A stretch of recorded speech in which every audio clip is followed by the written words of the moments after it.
Brilliance Audio presents House Rules by Ruby Lang, performed by Emily Wu Zeller.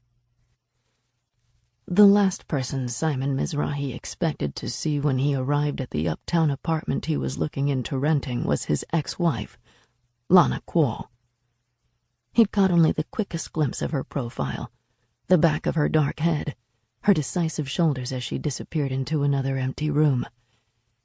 It was nothing but an impression, a ghost crackling with Lana's energy, before the real estate broker asked him to sign in.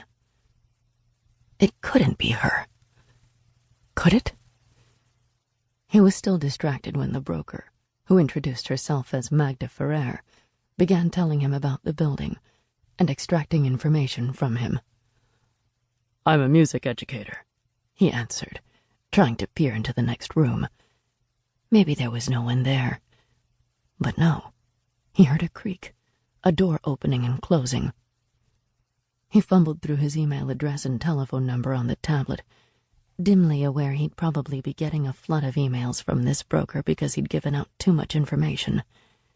But instead of protesting and stalling, he wanted to get this over quickly, to get into the other room, to make sure it wasn't her. He hadn't seen her in years. Magda Ferrer was looking blankly at him, so he added, "I teach, and I work with the Manhattanville Youth Chorus." "Oh, I think I've heard of them. They sang at a street festival I was at this summer."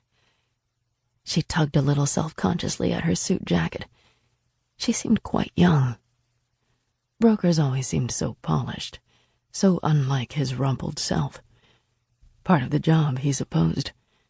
He'd been hunting for apartments for a few months now, ever since the noisy renovations had begun on his neighbor's place, disrupting his concentration when he tried to work from home, knocking bits of plaster from the ceilings and onto his books, his piano.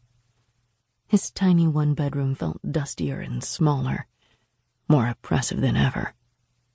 But try as he might, he was never going to find a deal like the one he had on the rent-stabilized unit he'd lived in for the last 20 years.